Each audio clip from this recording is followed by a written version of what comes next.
although he was infatuated with a Jewish patient of his and he had a Jewish secretary, his work's been tarnished by his association with anti-Semitism and even with Nazism. Can you tell us a little about that and how true it was and what place it played in the reputation of Jung?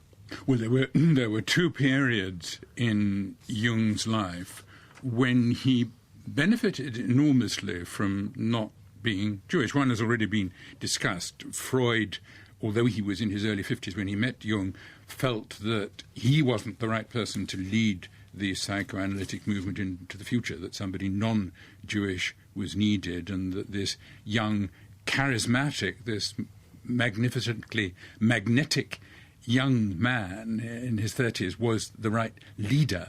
And Jung became the first president of the International Psychoanalytic Association.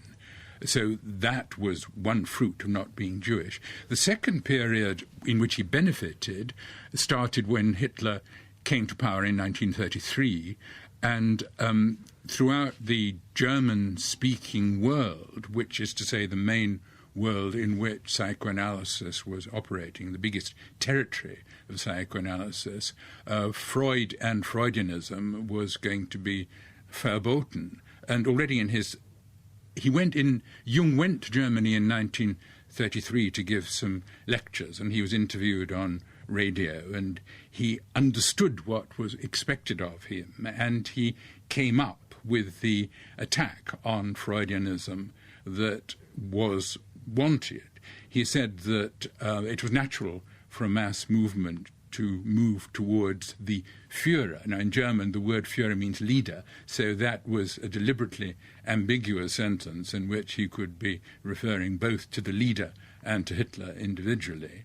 And more specifically, he launched an attack, starting then, but going on right through the Nazi period, in which he denounced psychoanalysis as destructive and talked about Jewish psychology as if this were relevant only to Jews. And he said that he had analyzed so many Jews that he knew what the relationship was between the psychic peculiarities of the race. So this would quite rightly taint and tarnish his character. Did it have the same effect? Did it make people rethink and dismiss his ideas? I'm afraid briefly, Andrew. I was perhaps the first Jungian analyst nearly 30 years ago to say Jung was anti-Semitic. The Jungian community of analysts and academics has done the best it can to correct those pieces of theory that are wrong and to apologize. It is, though, also the case that the baby can get thrown out with the bathwater, and the charge of anti-Semitism, which, as I say, is substantially correct, although one has to be nuanced about it, I think you'd agree as the biographer, it's more complicated than just he was an anti-Semite.